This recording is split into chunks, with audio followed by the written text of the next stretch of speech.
DTW Do the Work, episode 7. Let's go. Limits and take their sales to the next level. Hosted by Shawn Derrick, founder of Legacy Sales Engineering. This podcast is built for high performers who demand more. More wins, more deals, more profit. We're diving into hard-hitting strategies, real-world tactics, and the latest tech to keep you at the top of your game. Plus interviews with elite sales pros to give you the edge you need. If you're serious about dominating your market, it's time. Sit down. Hold on. Let's go.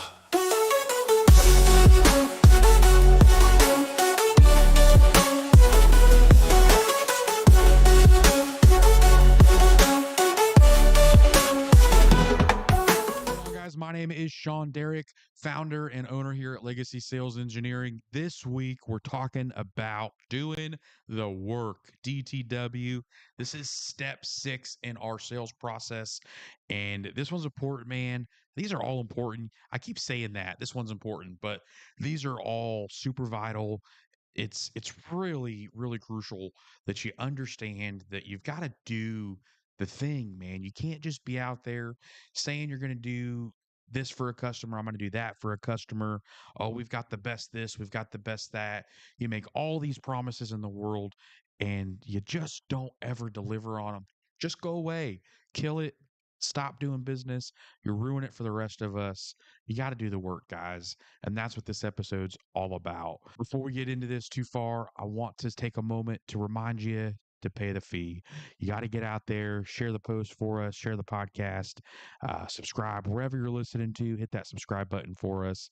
YouTube, Instagram, TikTok, Facebook, Apple Podcasts, Spotify. We're in all the places. Hit that subscribe button and make sure you're getting new episodes every week. We try to drop an episode every Monday for you, sometimes a little more, sometimes a little less, but we're trying to be on the ball here for you and show up. Help us out by getting the word out and let your friends and family members, other people that you know that are in the industry benefit from this too.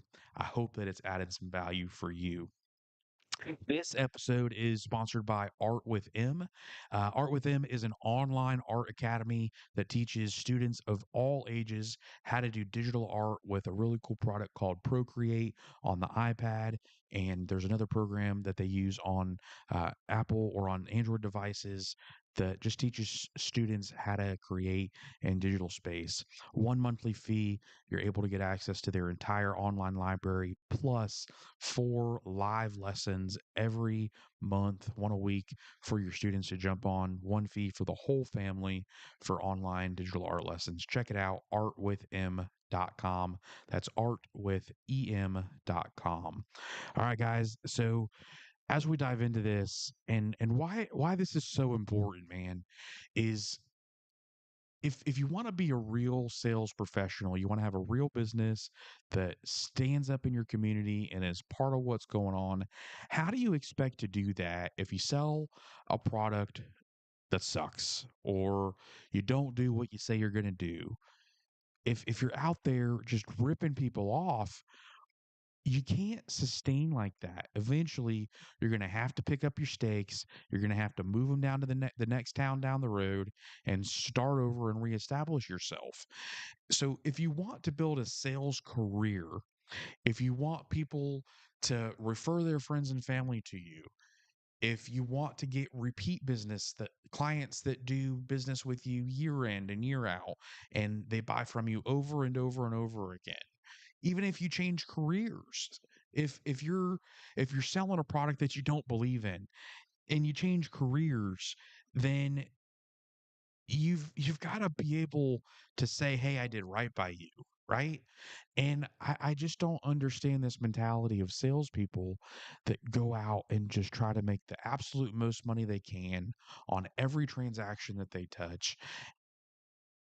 It's it's unfortunate. And listen, make money where it's appropriate to make money. I'm not against that. I've made lots of money in my sales career, sometimes more than people thought that I should have. Understand the value that you bring to the transaction, but don't take advantage of people. Don't lie and not do what you said you were going to do. If you provide pricing to people and you make promises based on your pricing, fulfill that. If you're taking somebody's money, do what the heck you said you were going to do. And if you do that, if you can just understand this really, really, really simple thing, you'll have a career that stands the test of time. You'll have a career that you can be proud of, and you'll make lots of money.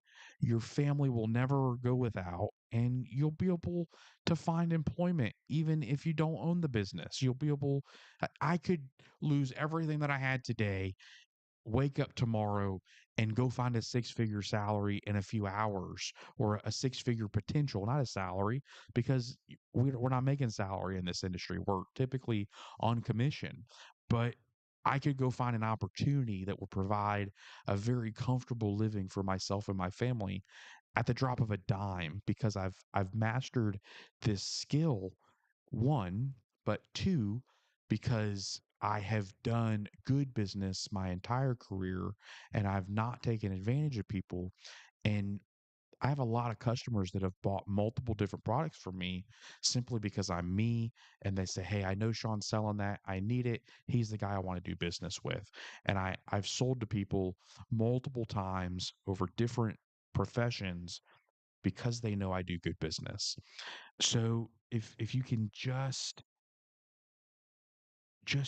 believe in what you're doing and do what you say you're going to do, you're going to keep winning. So for me, I had an experience in my career.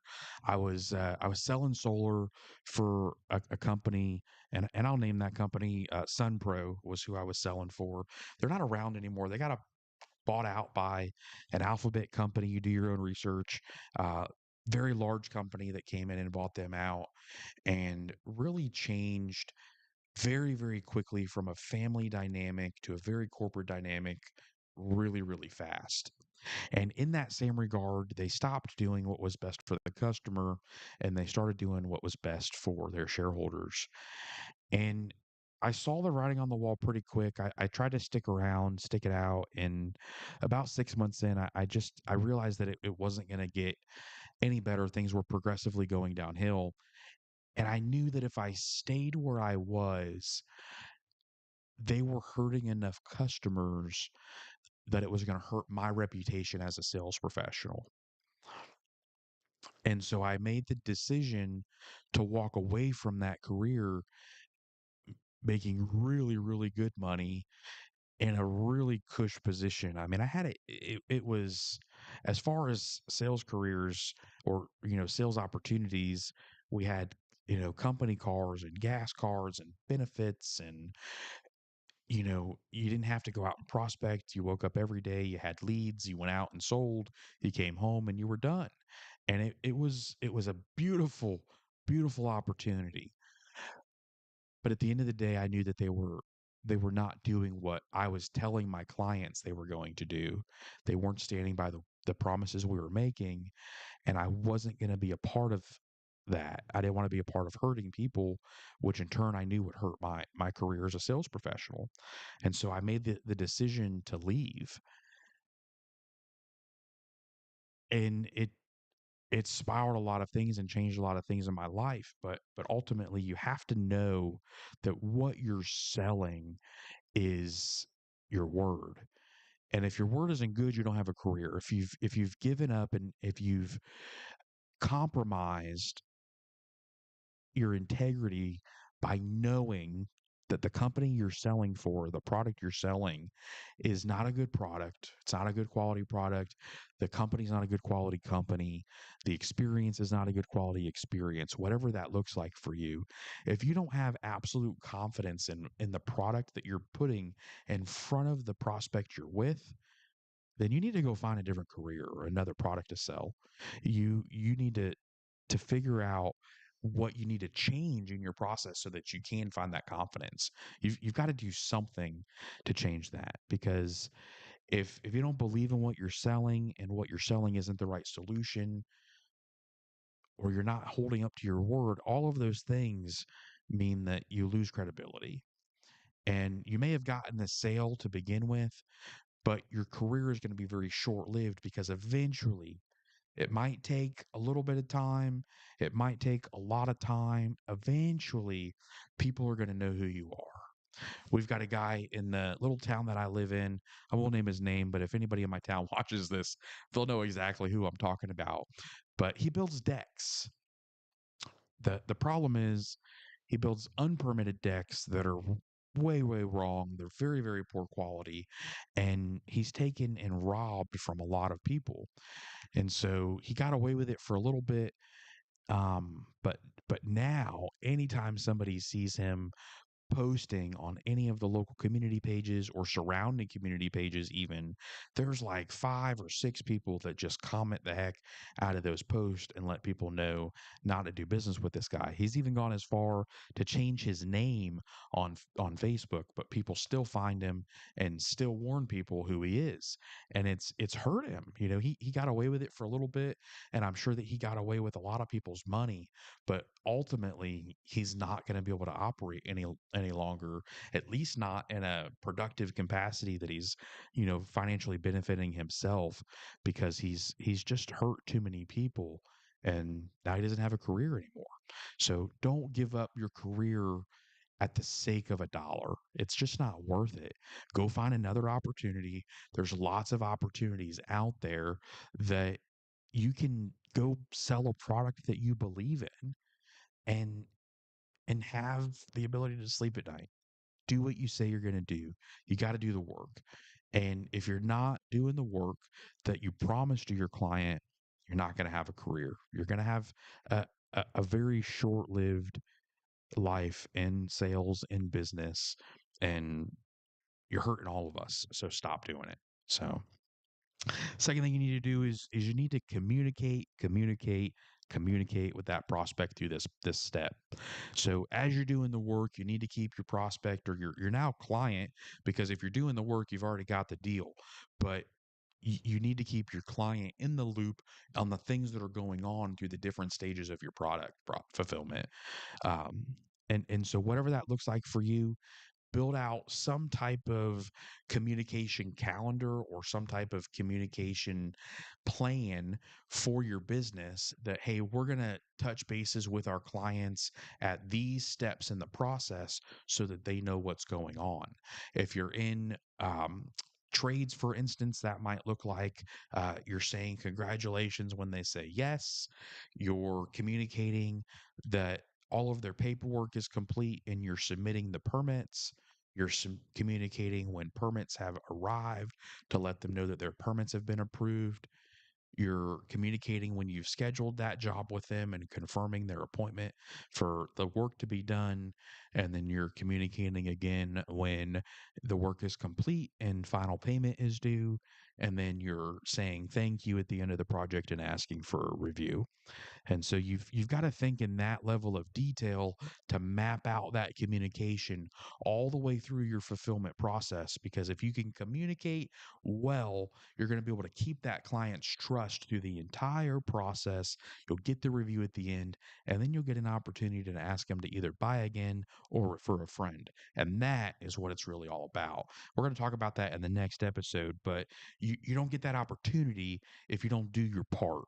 And so you've got to do what you say you're going to do. You got to do the work so that you get the opportunity to turn that prospect over again and get more business out of them, get their friends and family members, and grow.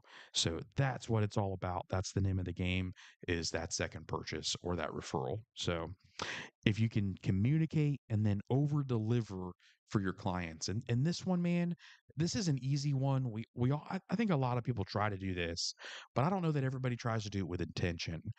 And so you've got to be looking for those extra mile things in your fulfillment process that you can do for clients to really wow them and make you seem exceptional in your fulfillment. And what I mean by that is it's doing just the little things. Go the extra mile whenever you can. I was at a oil change place a couple weeks ago. I got the oil changed on my car, and as I'm pulling in, they asked me for my mileage. The guy writes the mileage on the windshield with a kind of like a wet tip marker, and then they do the oil change, and at the end of the oil change, he comes over with a squeegee and scrubs off marker and squeegees it, which was nice. I'm glad he took the marker off the window, but he just cleaned the window in the area that they used the marker on. He was there. It would have literally taken 10 more seconds to just knock the window out. And all I remember from that experience was that the rest of my windshield looked like crap when I pulled out of that oil change place. If he would have just taken the 10 extra seconds to go that little bit of extra mile to do that little extra thing, it would have changed the entire experience. And so you've got to be trying, you've got to find the things in your process that you can over deliver just a little bit on for your clients to say, hey, look at this little extra thing that we did for you, just to say thank you, just to say that we appreciate you. Those things mean the world to your clients. Those are the things that create raving fans that want to tell people about you. You've got to find those things in your process because that's marketing. It's an investment that you make in every client that you fulfill for so that they want to tell their friends and family about you. It's huge. And if you can do those things, it'll really impact your business. So, guys, I hope that through this episode that there's been some things of value for you here. I hope you've been able to get something out of this. This episode's been sponsored by Legacy Sales Engineering.